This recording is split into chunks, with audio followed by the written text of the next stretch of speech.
ভালো রান্না করে খাওয়াতে কার না ভালো লাগে বলুন? তবে আমার কেসটা না একটু জটিল।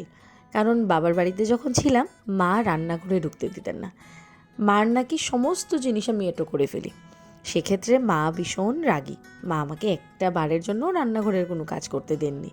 তবে আমার এতটাই ভালো ভাগ্য যে শ্বশুরবাড়িতে বিয়ে হওয়ার পর শ্বশুরমশাই বলেছেন, তোমার পড়াশোনা, তোমার চাকরি চালিয়ে যাও।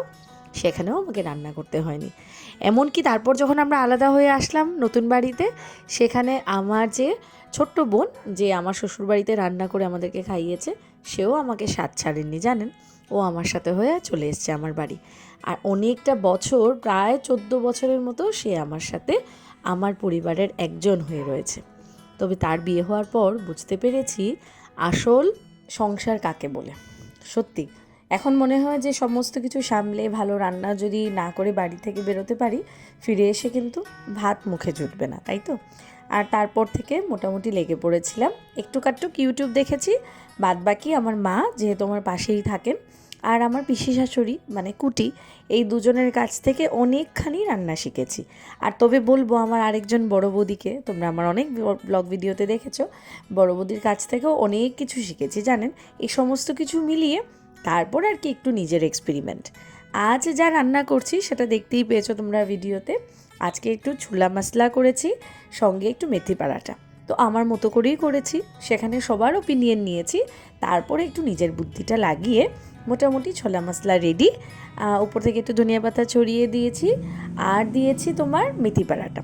তবে বানাচ্ছিটা কার জন্য সেটা হচ্ছে গিয়ে আসল কথা।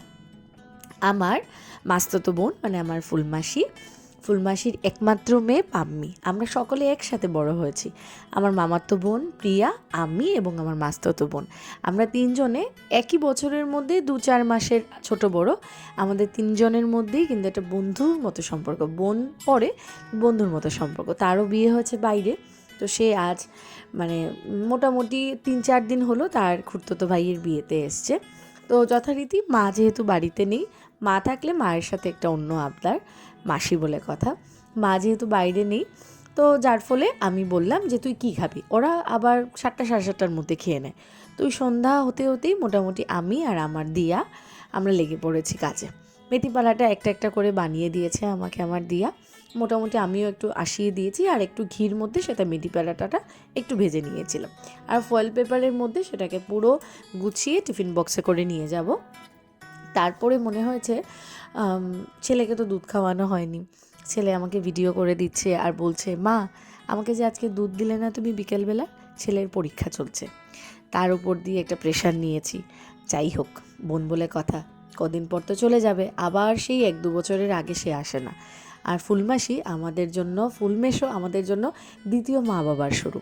যার ফলে আমরা কোনোদিনও মানে এরকম মনে করিনি যে আমরা 2 বোন 2 মাসির। আমরা সবসময় মনে করেছি আমরা একই বাড়ির একই জায়গার। তো তবে আমার মামাতো বোনের সাথে তোমাদেরকে পরিচয় করিয়ে দেব খুব শীঘ্রই। ও যদি আসে শিলচর, ওর সাথে একটা ভিডিও করে তোমাদের সাথে আপলোড করব। তোমাদের সাথে কথা বলতে বলতে আমার মোটামুটি প্যাকিং রেডি। আর অল্প বিস্তর আমি বাড়ির একটু টুকটাক কাজ করে নিলাম। আমার দিয়া ছোটো বোন আমার বাড়িতে থাকে আমার অ্যাবসেন্সে, সেও বাড়ি চলে গেছে। এখন প্রায় সন্ধ্যা 7টার মতো বেজে গেছে। সৃজাকে আমি পাঠিয়ে দিয়েছি আগেই। এখন মোটামুটি আমরা বেরোনোর পালা। তবে শানকে আমি দুধটা খাইয়ে নিই। তোমাদের সাথে কথা বলতে বলতে দুধ খাইয়ে আমি বেরিয়ে পড়বো এখন ফুলমাসির বাড়ির উদ্দেশ্যে। ওইখানে রয়েছে শান, সরি, সৃজা তো আগে থেকে চলে গেছিলো, আমাদের বিহান বাবু। আর তো সঙ্গে ফুলমাসি আছে, সঙ্গে পৃথা, ভাইও, ওরা সবাই আছে। তো সবার সাথে আজকে বিকেলে বেশ আড্ডাটা জমবে। চলো তাহলে তোমাদের সাথে কথা বলতে বলতে আমরা বেরিয়ে পড়েছি। এখন রাত্রি প্রায় 7:30 বেজে গেছে। আমরা বাড়ি থেকে বেরিয়েছি, একটু হিমহিম ঠান্ডা আছে, বলবো না যে পুরোপুরি গরম পড়ে গেছে। রাত্রিবেলার দিকে একটু একটু ঠান্ডা লাগে, আবার দিনের বেলার দিকে একটু গরম। তো মোটামুটি চানা মশলা টাসলা নিয়ে পৌঁছে গেছি। গিয়ে দেখছি ভাই বোনে মিলে দুষ্টুমি হচ্ছে খুব। আর এই দিকটাতে চোখ দিয়ে দেখছি ও মার মেয়ে মিলে বসে পড়েছে সন্দেশ বানাতে। কারণ আমার যে মাস্তুতো বোন, তার নন বেঙ্গলির সাথে বিয়ে হয়েছে, মানে আমার মাস্তুতো বোনের যে মিস্টার মিত্তাল আর কি। তো ওরা জেনারেলি বেঙ্গলির এই যে সন্দেশগুলো বিয়েতে যেহেতু এসছে, সন্দেশগুলো খেতে ওরা ভীষণ পছন্দ করে। ওদের মধ্যেও নানান এরকম স্পেশাল ডিশেস আছে। তো ফুলমাসি করলো কি, 2 দিন পরই মেয়ে চলে যাবে, তো মোটামুটি সমস্ত কিছু রেডি করে দিয়ে পাঠাচ্ছে। তো নারিকেলের সন্দেশ, উফ, আমি তো দেখে এবং গন্ধেই যেন আমার মানে মনটা ভরে আসছে। চাইতে পারছি না জানো একটা করে সন্দেশ আমাকে দেবে, কারণ মেয়ের জন্য বানিয়ে পাঠাচ্ছে। তারপর দেখছি দেবেই দেবে। আমি আজ ভেবেছি রাত্রি যাওয়ার সময় হলে একটা হলেও সন্দেশ খেয়ে যাব। আর এদিকে বাচ্চাদের উৎপাত, বাচ্চারা সব একসাথে মিলেছে। আর ওদেরকে দেখে, ওদের 3জনকে দেখে আমাদের 3জনের কথা মনে পড়ে গেছে জানেন। মামাতো বোন, আমি আর পাম্মি, আমরা এরকম যখন সামার ব্রেক পেতাম বা উইন্টার ব্রেক, আমরা সকলে মিলে চলে যেতাম মামার বাড়ি। আর সেই মামার বাড়িতে গিয়ে আরও বন্ধুবান্ধব জুটিয়ে আমাদের বিকেলের আড্ডা, রাত্রের গল্প, সমস্ত কিছু করতাম। আর এই চাইল্ডহুড মেমোরিজগুলো আমাদের বাচ্চাদের মধ্যেও দেখতে পাই। তখন মনে হয় যে আমরা কত বড় হয়ে গেছি, কিন্তু আমাদের মা বাবার কাছে আমরা এখনও ছোট। আমরা এখনও আবদার করি, একসাথে গল্প করি, ঘুরি, খাওয়া দাওয়া করি। এইদিকে মোটামুটি সন্দেশের ফাইনাল হয়ে গেছে, পুরো সন্দেশটা কত সুন্দর সাজ হয়েছে। আর Phulmasi is very very great, she can do anything and everything, মানে সব কিছু সামলে ফেলতে পারে, এত ভালো ম্যানেজমেন্ট।